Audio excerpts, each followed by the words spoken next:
To begin with the first academic session for the day, I'd like to introduce Dr. T.B.S. Buxi, sir.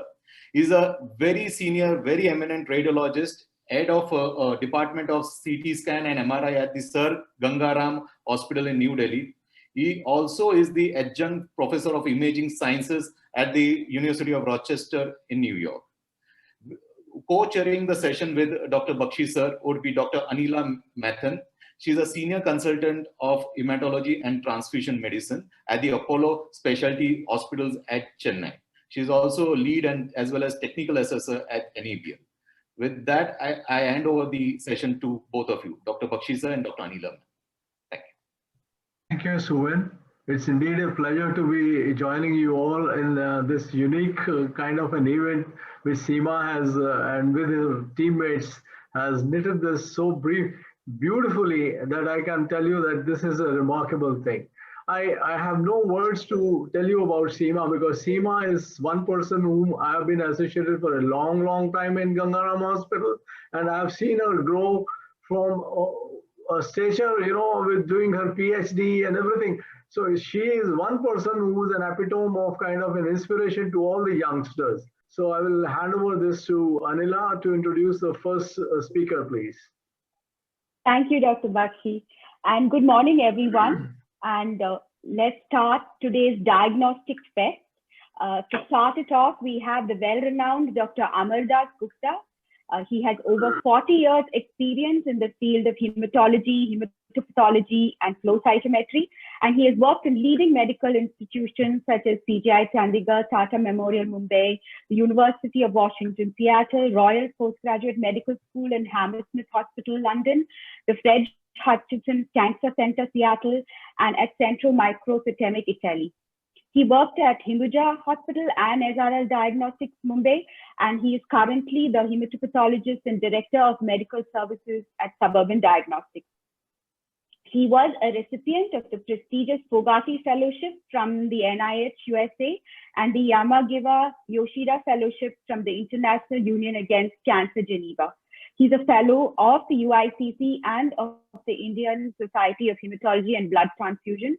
He has over 125 papers in national and international journals and was responsible for setting up the first hybridoma lab and the first flow cytometry lab in the 1990s.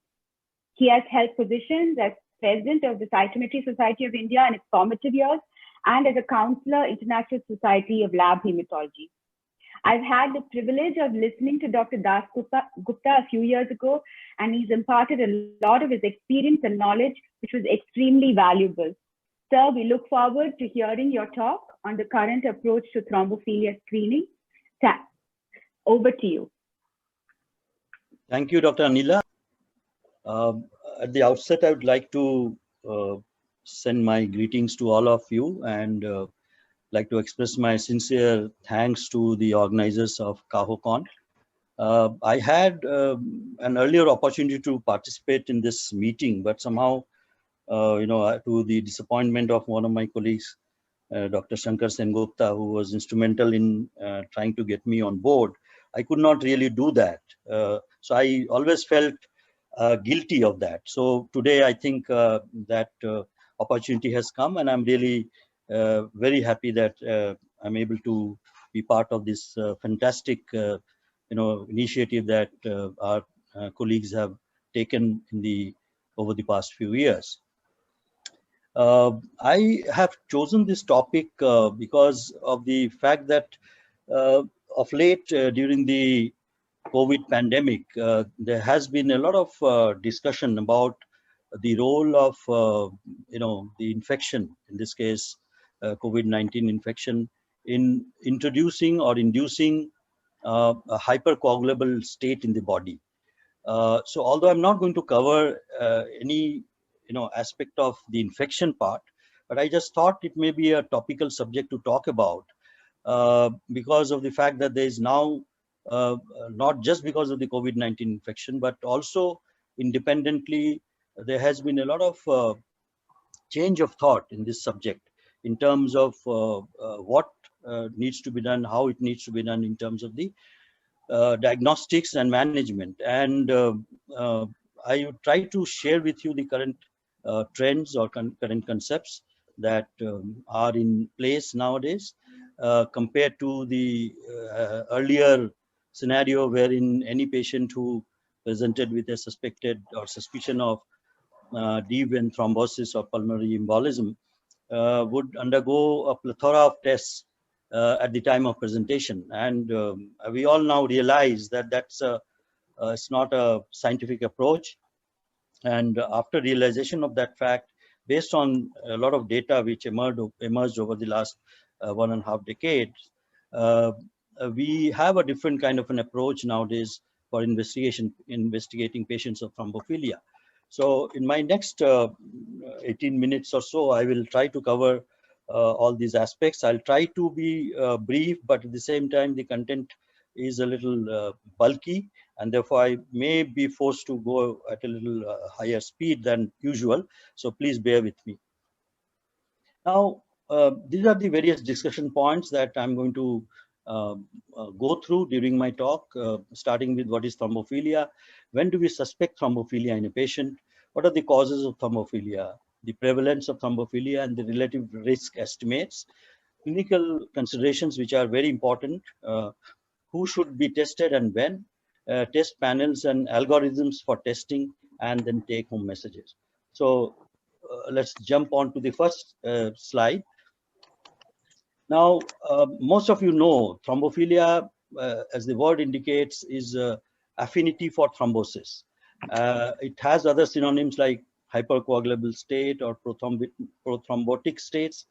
And essentially it indicates or implies an inherited or acquired abnormality of hemostasis predisposing to venous thrombosis. And this is very important for us to realize that we are talking only about venous thrombosis and not arterial thrombosis, although some of the causes of deep vein thrombosis also apply in terms of etiological factor in arterial thrombosis. So there are those overlaps, but today's discussion is mainly on the venous thrombosis. One question which comes to mind, and that is the fundamental for understanding the thrombotic or hypercoagulable states, is the question that comes to mind is the fact that the blood is in a fluid state normally. Now we know that we have the procoagulant forces which are operating all the time in the body. That is, those are being generated as a part of normal homeostasis, and of course exacerbated when there are inflammations, infections, and things like that. And then you have the anticoagulant forces, which neutralize these procoagulant forces as well as dissolve the clot if that forms. So I'm not going to get into the details of that, just to say that the anticoagulant forces and the fibrinolytic pathway takes an upper hand all the time. And there's a delicate balance of higher activity of the anticoagulant or anticoagulant forces, which results in the blood being in a liquid state. But you can imagine, therefore, if there is an imbalance in these two forces in terms of they are getting or overtaking one or the other mechanism, then you have an increased tendency to either bleeding or thrombosis. So that's the basic surmise or base that we need to keep in mind while we understand or go through this subject. What are the features which suggest to us that the person has possibly a thrombophilia, in other words, has an increased tendency to thrombosis compared to other normal individuals?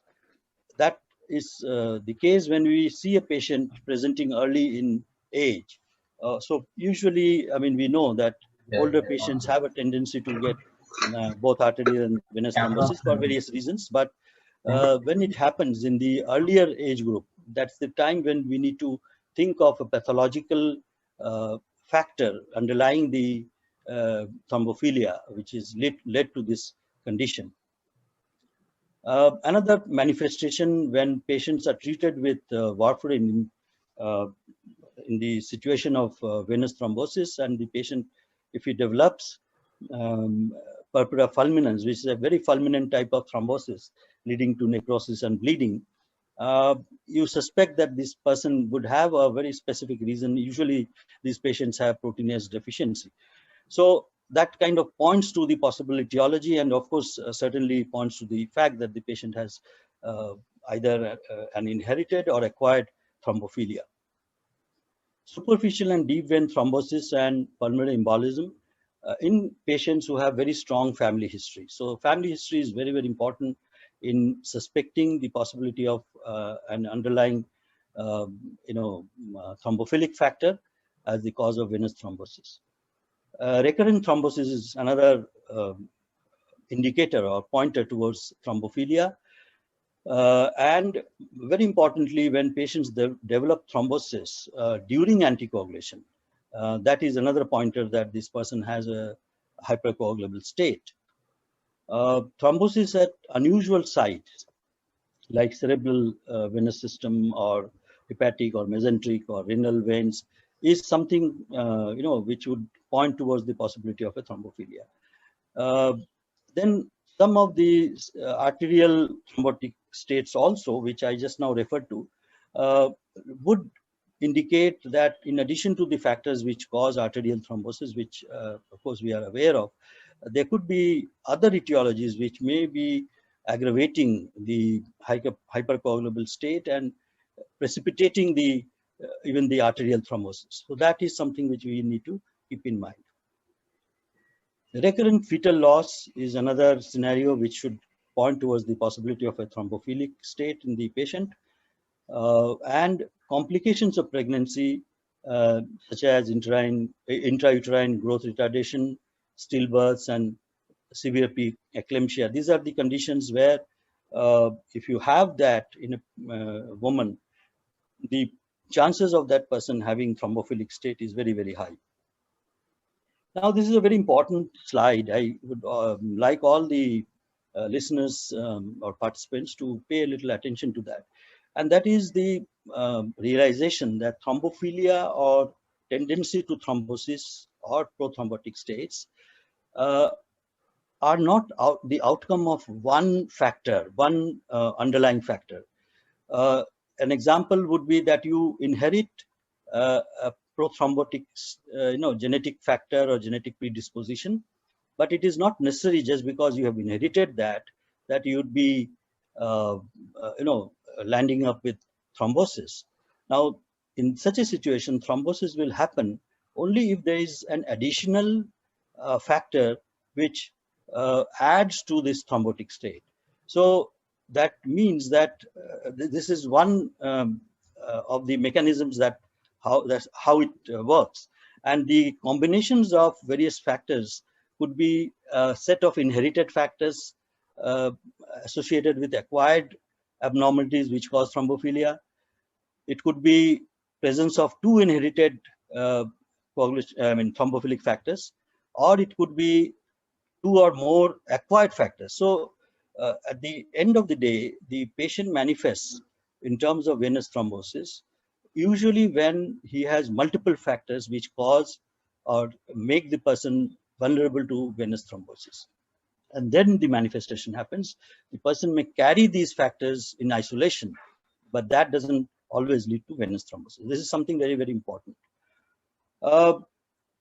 Causes of hypercoagulable state can be divided into three broad categories: acquired, inherited, or mixed, or unknown. And in the acquired group, which obviously means that you are not talking about any genetic predisposition, but the person has got diseases and underlying diseases or medical conditions which lead to a prothrombotic state. And this vertical, the first column, shows you all these entities, but most important among them is the APLA syndrome, or antiphospholipid antibody syndrome. The other group are these inherited causes, and their antithrombin deficiency seems to be the most powerful in terms of the chances of venous thrombosis developing in these patients. And one point that we must keep in mind is that when we prescribe or advise the tests for inherited thrombophilia. In the Indian scenario, it is not, in fact, it is extremely uncommon to come across prothrombin gene mutation. And therefore, that should not be a part of a primary investigative panel, because ultimately these are expensive tests. And I'll be getting into that a little later. But the point I'm making is that when it comes to various inherited prothrombotic states, one has to be a little judicious in advising the investigations, and antithrombin deficiency is the one which is clinically most significant. And in the last group, in the mixed group, what I have highlighted as increased factor VIII level seems to be a very important cause of venous thrombosis, or at least to predisposition to venous thrombosis. And this could be acquired, or usually, or as happens in various kinds of infections and inflammations and even malignancy, where factor VIII acts as a acute phase reactant. And there are also cases where factor VIII can be inherited as a genetic defect, wherein the production of factor VIII is increased, and therefore in that condition you will get higher factor VIII level. And factor VIII is a very strong procoagulant, and that therefore leads to increased venous tendency to venous thrombosis.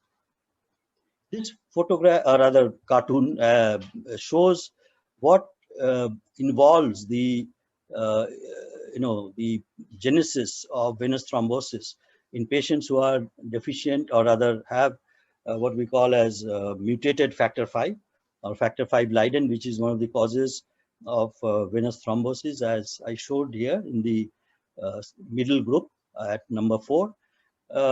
This is responsible for up to 15 to 20% of cases of D vein thrombosis in the Western population, and India also a similar kind of incidence. And why it's important is that it's a very unique scenario wherein the inactivation of activated factor V, which normally happens with the help of activated protein C, does not happen, and that leads to accumulation of huge amounts of activated factor V. And by the same mechanism, there is also increased stock or circulating levels of activated factor VIII, and both are very strong procoagulants. And why that happens in factor V Leiden gene mutation is that due to the mutation, the site of cleavage or inactivation of factor V, what that happens normally as a part of the anticoagulant pathway that is built in our system, and which gets triggered by the same process which causes thrombosis. Because of this loss of site or mutation at the site where the activated protein C acts in these molecules, that is activated factor V and factor VIII, the action of activated protein C is lost. It doesn't happen, and as a result of that, these activated factors tend to accumulate. And once they start accumulating, you have an increased tendency to venous thrombosis. So factor V Leiden per se does not cause any issue, but it is indirectly leading to this kind of accumulation of activated factors, basically because of the fact that the mutation has happened at the site where cleavage of the activated factor happens normally by activated protein C. And in a similar mechanism, antithrombin deficiency also causes increased tendency to DVT or venous thrombosis. And that is, again, because antithrombin, as the word indicates, is a very powerful neutralizer of thrombin, as you can see at the bottom. But it is also an inhibitor, or it cleaves multiple activated factors in the system that get generated in the normal homeostasis or hemostatic mechanism. And these are factor 11A, factor 9A, and factor 10A. So these activated factors normally get deactivated or neutralized by antithrombin, and in the absence or in conditions when antithrombin is decreased, that doesn't happen, and therefore you have increased levels of these activated factors in the system, which leads to increased tendency to venous thrombosis. I'll not get into the details of these. Antithrombin deficiency, protein C, and proteinase deficiency are often talked about as one of the, rather, various causes of inherited thrombophilia. The point I have made here by highlighting the letters is that, as I mentioned, antithrombin deficiency is associated with the highest risk of thrombosis amongst all these inherited thrombophilic states.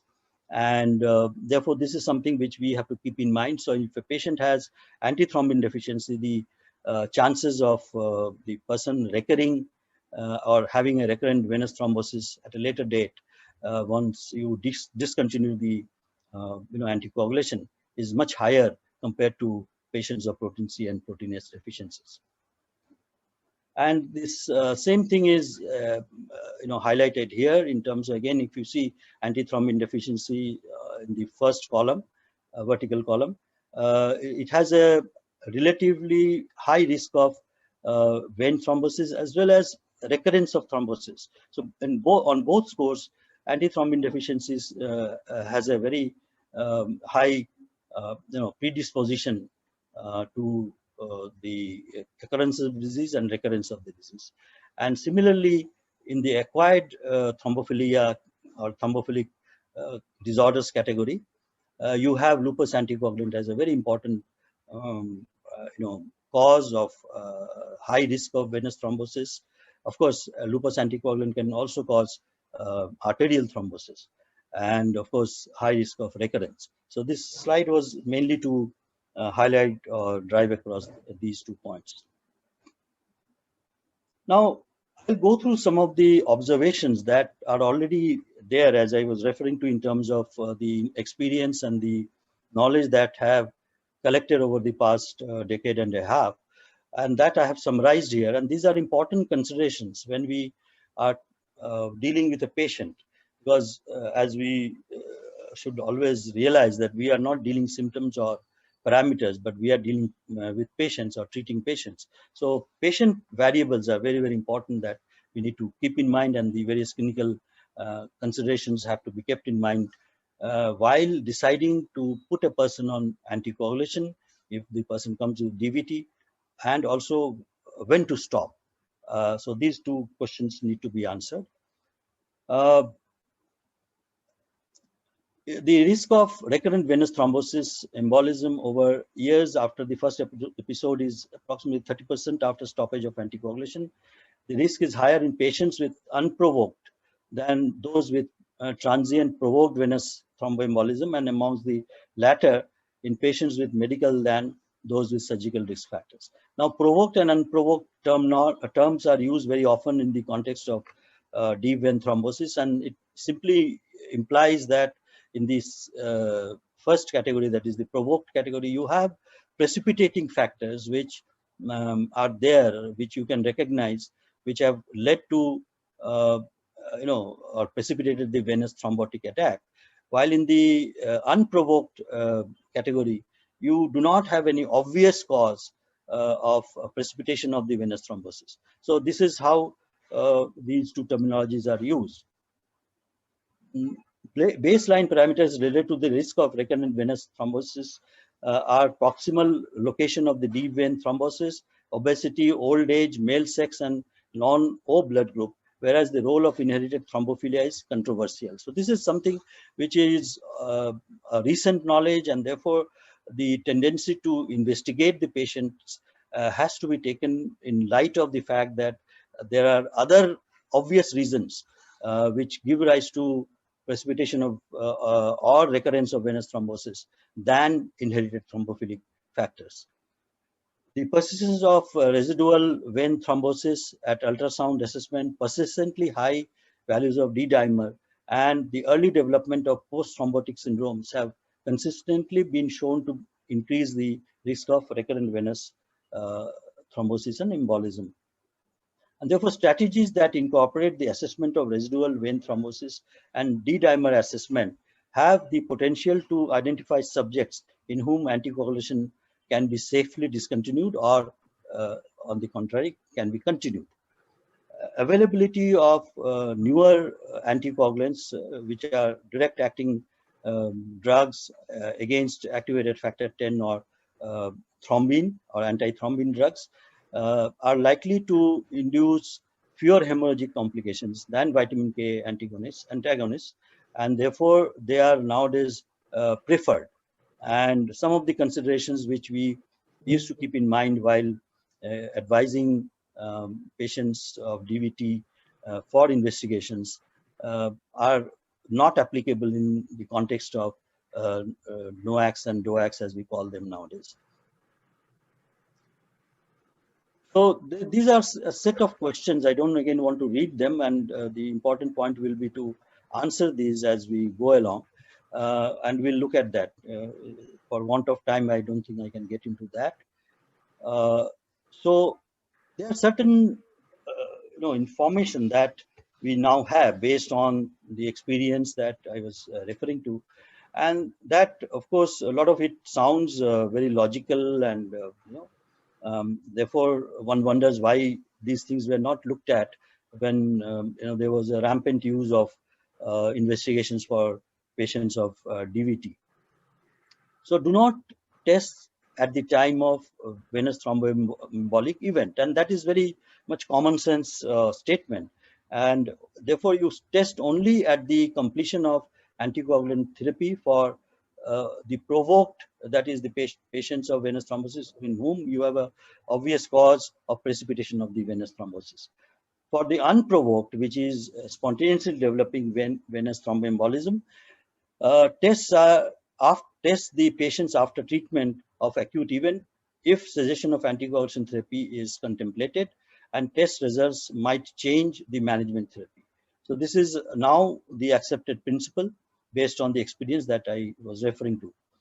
Do not test patients during anticoagulation therapy, which is again a common sense statement, and that is because of course the anticoagulant therapy will suppress some of these clotting factors and therefore will not give you the correct result in all the clotting based assays, and they will give a false sense of safety. So this is to be kept in mind, and therefore the tests for DVT in patients who were put on oral anticoagulant particularly should be carried out only 1 to 3 months after cessation of the anticoagulation therapy. Now that how practical that is again something which the clinician has to take a call on, because we are talking about a long period of cessation of therapy, and therefore the risk of recurrence, as I was referring to earlier, has to be assessed on clinical grounds, and of course the manifestations of the venous thrombosis to decide whether one can stop the anticoagulation or not before testing for the causes. For the direct acting anticoagulants, the anticoagulant has to be stopped at least for 2 days. For the unfractionated and low molecular heparin therapy, it has to be stopped for 24 hours. Do not test if VT is provoked by strong risk factors, and therefore strong risk factors which are listed, such as the trauma, major surgery, mobility, major illnesses. There is no need to test these patients for the causes of VTE at the time of during the time of these procedures, and you do it only afterwards, just to know whether the patient has any concomitant inherited defect also. And consider testing in patients whom the VT occurs at a young age, and therefore it is self-explanatory in view of what I had already mentioned earlier. And a strong family history is also a case where VT case of VT wherein you would like to investigate for inherited thrombophilia, and also in patients who have recurrent VT. And of course, as I mentioned, it is very important to identify what is the objective of testing, and in order to aid decision making regarding the future VT prophylaxis, to guide testing of the family members, especially regarding risk associated with oral contraceptive therapy or pregnancy in female family members of patients who are known to have inherited thrombophilia maybe, and to determine causes, especially in case of severe VTE, fetal VTE in family members and VTE in unusual locations. So these are the scenarios where we should consider the possibility of doing the screening. Test results alone should not be used for decision making regarding duration of anticoagulation therapy. Now, this algorithm explains what exactly you do. So the point to note here is that you are talking about patients who have provoked venous thrombosis and who have very strong triggers for that. Usually there is no role of testing. In patients who have weak provocation and in patients who have this kind of situation in young age with strong family history, and also in female family members in the childbearing age, determine the role of testing. That is, you consider all the pros and cons and then consider the various investigations. In the unprovoked, which are these ones which happen spontaneously, and also in patients who are having venous thrombosis at unusual sites, and this is what we covered in the earlier slides also. Again, determine the role of testing, and then consider these investigations like APLA testing, and especially if there is a concomitant arterial or recurrent venous thrombosis. And then there is a host of investigations that need to be done in patients who have venous thrombosis at unusual sites like the cerebral veins or splanchnic veins. They would require to be investigated. So this is kind of in short what currently followed practice is in terms of deciding about the tests for the patients of deep vein thrombosis. So there is a common problem that we face in the laboratories, and that is the request, as I said, for doing all these investigations upfront at the time of presentation of these patients in an acute episode of venous thrombosis or embolism. Now, as I said, it makes common sense not to do that, because any episode of thrombosis would consume all these clotting factors, and therefore you will always get fallacious results in all the clotting based assays. But at the same time, the assays which are not dependent on clotting based tests, say for example, we have the genetic tests that you can certainly do during the time when the patient is receiving anticoagulation. Now the question is whether is that terribly important? In my opinion, no, because at the end of the day, what is important is to manage the the emergency and manage the progression of venous thrombosis or venous thrombus formation, and not look for the etiology, because the etiology doesn't determine the management in terms of what kind of anticoagulants you want to give and how long you want to give. And therefore the normal approach is, even though you can do some of the investigations which are, as I said, not dependent on clotting based assays during this period, but it doesn't really make sense, because there is hardly any reason to know the cause of venous thrombosis at the time of presentation.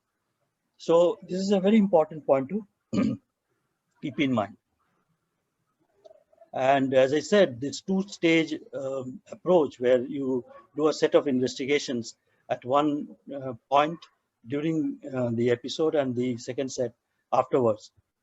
And the tests that you do are listed here. For example, prothrombin gene mutation, factor V Leiden. You can do anticoagulopin and anti-beta-2 glycoprotein 1 antibody test, but they are not going to contribute to the management of the patient. And therefore, it doesn't really make sense to do all these tests in a hurry. We go to the tests that are available for doing investigation in these patients, and they are categorized as routine tests or specific tests as well as molecular tests. And as you can see here, we are talking about something around 15 tests, and or maybe even more. Now, these are expensive tests, and the patients who have to who are in this at the time of presentation are going through all kinds of expenses. if they are made to undergo all these investigations, when actually it is not justified at that stage, because as I said, the management doesn't change whether the patient has one or the other underlying etiology. So you do not prescribe these tests at the time of presentation. Now that's a cardinal rule nowadays. And but you need to investigate definitely, because you would like to know on a long-term basis what is the outcome that you expect in these patients, and therefore these patients need any intervention in terms of continuation of anticoagulation or stoppage of anticoagulation, or intermittent anticoagulation. So all that decision will depend on the etiology finally, and therefore the common practice is nowadays to stop therapy after 3 months of anticoagulation, irrespective of the cause of the DVT, and then do certain investigations, and that we can, as I have listed here, are the cost-effective essential parameters that one can go through to know what is the underlying risk or the cause that had led to the DVT, and therefore accordingly manage the patient in terms of long-term management, and also assess the risk of recurrence. And I think that's the crux of what I wanted to say. But two flow charts I'd like to show before I stop. One is that suppose you do an APTT in a patient of deep vein thrombosis, and you see that APTT is prolonged, okay, and it gets corrected by normal pool plasma. So obviously this patient doesn't have thrombophilia or a lupus anticoagulant, which can be responsible for prolonged APTT, and therefore you don't investigate these people any further. But suppose it is uncorrected by the normal pool plasma, prolonged APTT is not uncorrected, then you should screen for lupus anticoagulant and follow up the tests as prescribed for lupus anticoagulants. If APTT is normal, and then you do two-step APCR, activated protein C resistance assay, which is a screening assay. In the first step, you see abnormality, and the second step is normal. Then you conclude that the patient is very likely to be protein C deficient or protein S deficient, and you do these two assays.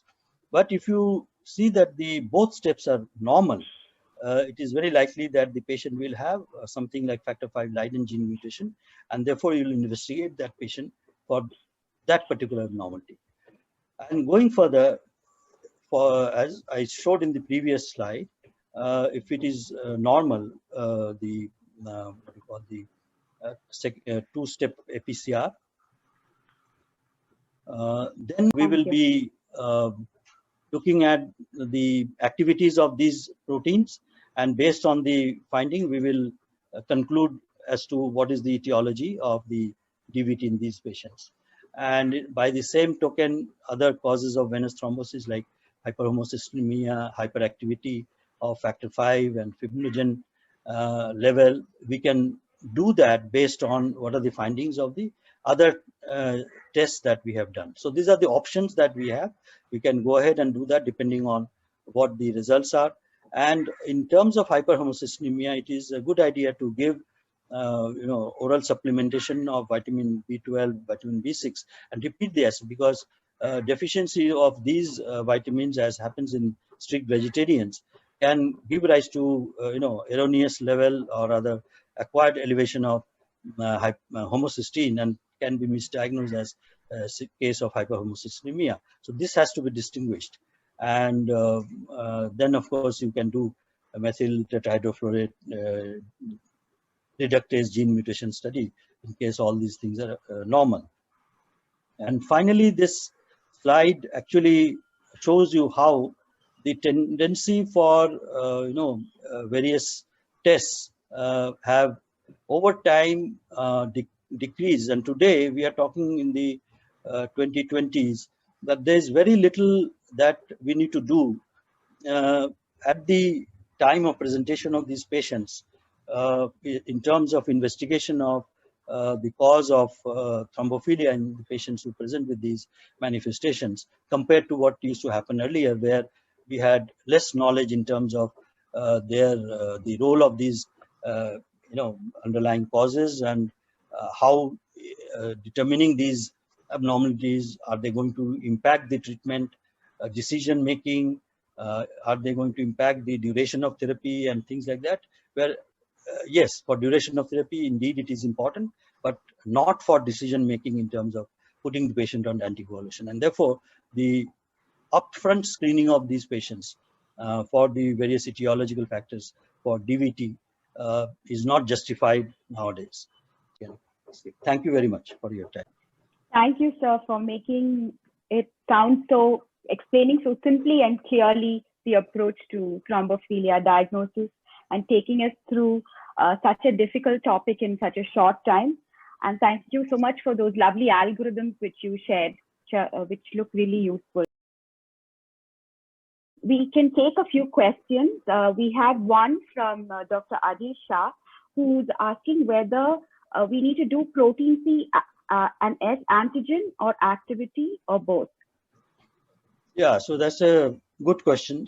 Protein S, as we know, exists in two forms. One is the free protein S, which is actually the one which is not bound to C-reactive protein, that is usually the carrier of this protein S. So it is the free form which is active form.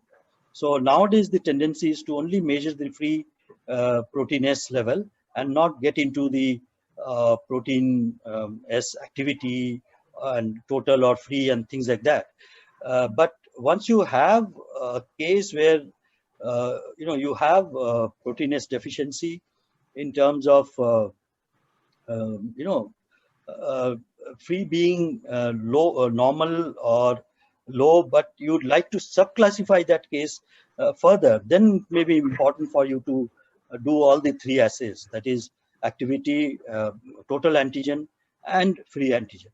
So that is only for classification or knowing in detail what subtype of protein S deficiency the patient has. But for practical purposes, all important or functionally important entities that happen in protein S deficiency are manifesting themselves only by lowering of the free protein S, and therefore that is the one which you'd like to measure. Thank you. So I have one question. As these tests are done mostly in specialized labs, what would be your advice regarding collection and transport for smaller centers? What should they be careful of? Yes, so it's a very good question again. I think, as I said, that there is hardly any situation where we would like to investigate a patient of DVT upfront. So that's is right. Out. And most of the investigation requests that we get in the labs are usually in that group of patients. So what is important is for us to first educate our colleagues. I mean, educate is a sensitive word. I mean, people are hard to be educated. But we have to disseminate the information in a manner where they realize the the folliness or folly of doing the test upfront.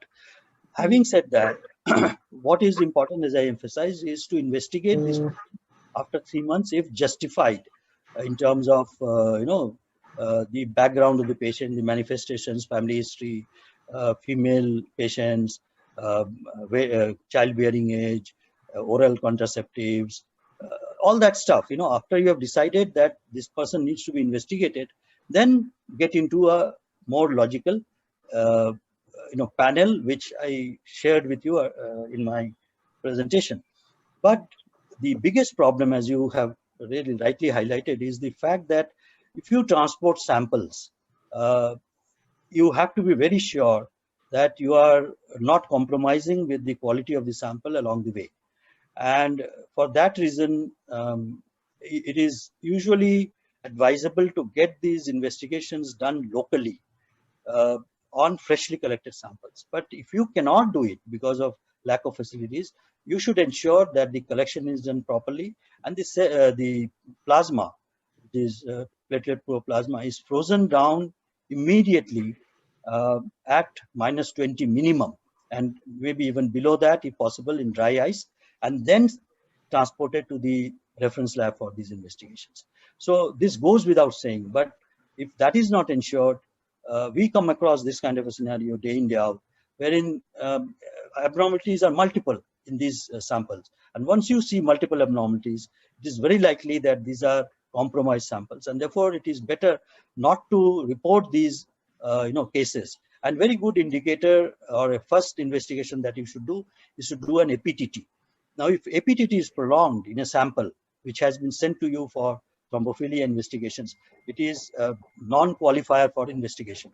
Why? Because it indicates that either the patient is receiving anticoagulation or the sample has become so bad that the factors have gone down, and therefore you are not going to get a representative result, because most of the assays that we do in the labs for these proteins are clotting based. So if APTT is already prolonged, you will get prolonged assays, and prolonged assays in these assays mean good activity of the protein. So if you have prolonged clotting result in a protein C assay or protein S assay or antithrombin assay, you would assume that the person doesn't have deficiency, because the role of these proteins is to cause anticoagulation. So it will mask the deficiency. So it's very important that we do an APTT assay, which is what we practice in our labs. And once, if it is abnormal, don't go ahead with the test. Please call back your clinical colleague and ask for a fresh sample, or wait till if there's an anticoagulation and all those things are there to be stopped. Thank you so much, sir, and thank you for the lovely presentation and interesting talk that you've given us.